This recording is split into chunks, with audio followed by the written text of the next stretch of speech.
आज हम पढ़ेंगे इकोनॉमिक्स, राइट। इकोनॉमिक्स में chapter number 3 money and inflation, right. ये दोनों एक दूसरे से जुड़ी हुई चीजें हैं। चैप्टर का पहला हिस्सा उसमें मनी के बारे में समझाया गया है। अगर मैं आपको क्वेश्चन करूं व्हाट इज मनी, तो आप हंसोगे ना, पैसे क्या है किसी को पता नहीं। बट मनी का एक स्पेशल मीनिंग है, बुक में इसका करेक्ट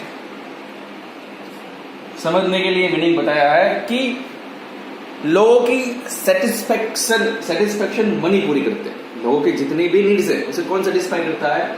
मनी। कैसे? हमारी ज्यादातर जरूरतें क्या होती है? एक तो होता है गुड्स और दूसरा होता है सर्विसेज, राइट।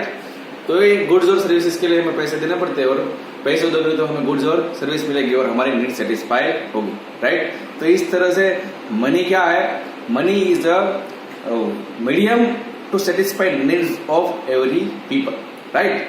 अच्छा, मनी आई कहाँ से? किसी ने तो इसके बारे में सोचा होगा ना, राइट। ओरिजिन कहाँ से होगा? तो उसका ओरिजिन समझने के लिए पहले मैं आपको बार्टर सिस्टम एक्सप्लेन करता हूँ। What is barter system? आप सबको पता है, राइट।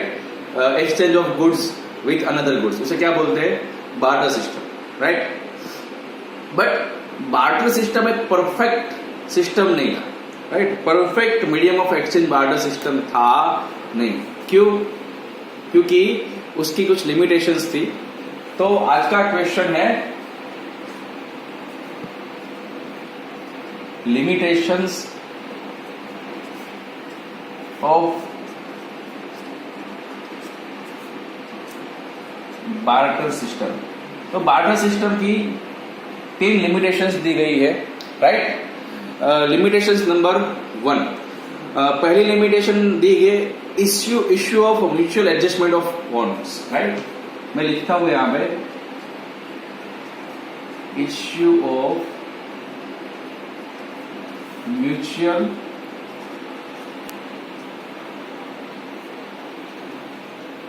Adjustment of bonds. जैसे म्यूचुअल अंडरस्टैंडिंग होता है ना, उसी तरह म्यूचुअल एडजस्टमेंट, राइट। देखो बार्टर सिस्टम क्या थी कि मेरे पास वीट है, बदले में मुझे राइस चाहिए, तो क्या दूंगा मैं? मुझे अगर समझो 20 केजी राइस चाहिए, तो मैं सामने वाले बंदे को 10 केजी वीट दूंगा, तो बदले में मुझे वो 20 केजी राइस देगा। ये क्या हो गया? बार्टर सिस्टम हो गया, राइट। बट ये क्या है? Barter system, issue of mutual adjustment of bond. मेरे पास वीट है, राइट, वीट। मुझे वीट देना है और बदले में मुझे क्या चाहिए? क्लोथ चाहिए। हेलो, मुझे वीट देना है और बदले में मुझे क्लोथ चाहिए, राइट। लेकिन जिस बंदे को वीट चाहिए उसके पास क्लोथ नहीं है, उसको राइस चाहिए, राइट। तो मैं क्या दूंगा? उस बंदे को वीट दूंगा और बदले में बोलूंगा मुझे कपड़े दे, लेकिन उसके पास तो कपड़े है नहीं, क्लोथ है नहीं। क्यों? उसके पास तो राइस है। तो यहाँ पे म्यूचुअल एडजस्टमेंट होता नहीं है, और ये सबसे पहला है बार्टर सिस्टम का limitation. Limitation number 2,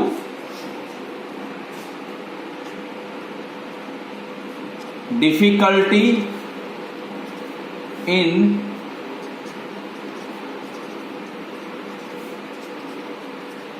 storing value.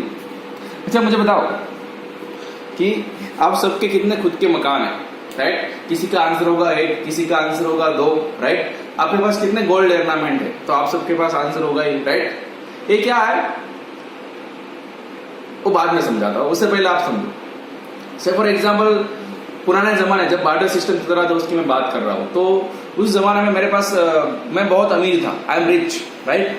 तो मैं रिच होगा तो मेरे पास क्या होगा? मेरे पास बहुत सारे वीट हो गए, बहुत सारे राइस हो गए, राइट। बहुत सारा गोल्ड होगा, सोना होगा। लेकिन बहुत सारे काऊ हो गए, बहुत सारे बफेलोज हो गए, राइट। बहुत सारे एनिमल्स, ये रिच लोगों की निशानी हुआ करती थी। लेकिन मेरे पास इतने पैसे बढ़ गए तो उसका मैं करूं क्या, राइट। तो वो लोग ज्यादातर काव परचेज करते थे, एलिफेंट परचेज करते थे, लेकिन ये कोई परमानेंट था नहीं। इन सब की कभी ना कभी डेथ होती थी और यहाँ पे उसकी प्रॉपर्टी की वैल्यू 0 हो जाया करती थी, राइट। तो उस जमाने में वैल्यू को हम स्टोर नहीं कर पाते थे। आज के जमाने में वैल्यू को स्टोर करा जाता है। कैसे? राइट, आप सबको पता है मेरे पास एक खुद का मकान है, फिर भी मैंने ज्यादा पैसे कमाए तो मैं क्या करूंगा? दूसरा एक फ्लैट परचेज करूंगा, उसको रेंट पे दे दूंगा, राइट। तो ये क्या हुआ, मेरी मनी कहीं पे स्टोर हुई, राइट। पहले के जमाने में बार्टर सिस्टम की वजह से मनी कहीं स्टोर हुआ करती नहीं थी, राइट। तो difficulty in storing value, second limitations, and third limitation problem in measuring. Measure आपको पता ही है, राइट, नापना, राइट। तो बार्टर सिस्टम में हम चीजें को मेजर नहीं कर पाते। अभी मैं मेजर कर पाता हूँ कि भाई एप्पल का आईफोन एक्स है वो 1 लाख का है, right. IPhone X is equal to 1 ले, ये क्या हो गया, आईफोन का measurement, right. Sir for example पहले के जमाने में मेजरमेंट ऐसा कुछ था, for example 10 kg weight is equal to 20 kg rice, right. फिर 1 kg ghee is equal to 10 meter cloth, right. तो अब मुझे 10 kg वीट के बदले में कितना मीटर, राइट, कितना मीटर क्लॉथ मिलेगा मुझे बताओ, चलो, राइट। तो मेजरमेंट नहीं था पुराने जमाने में, जो बार्टर सिस्टम थे ना उसके मेजरमेंट में प्रॉब्लम आया करता था, राइट। इसीलिए भी बार्टर सिस्टम सक्सेस हुआ नहीं। ये 3 लिमिटेशंस की वजह से लोगों को लगा कि भाई इसका कोई प्रॉपर सॉल्यूशन चाहिए, इसका परमानेंट सॉल्यूशन चाहिए, और ऐसी कुछ कॉमन चीजें चाहिए जो परमानेंट चले। और यहाँ से मनी, पैसे को फाइंड करने की शुरुआत हुई, और सबसे पहले पैसों में वो लोग पत्थर यूज करते थे। उसके बाद अलग अलग मेटल्स आई, राइट। आप सबको पता है सोने के सिक्के आते थे, सिल्वर चांदी के आया करते थे, फिर तांबा, राइट, पित्तल के सिक्के कॉइन आने लगे, राइट, कॉपर के। उसके बाद आप सबको पता ही है अभी तो जमाना कितने आगे पहुंच गया, प्लास्टिक मनी तक पहुंच गया, राइट। तो ये थी limitations of barter system, right. मैं फिर से दोहराता हूं, first limitations of barter system is issue of mutual adjustment of want, second is difficulty in storing value, third is problem in measuring, right. Most important question है बच्चों, right. बस आज के लिए इतना ही, थैंक यू।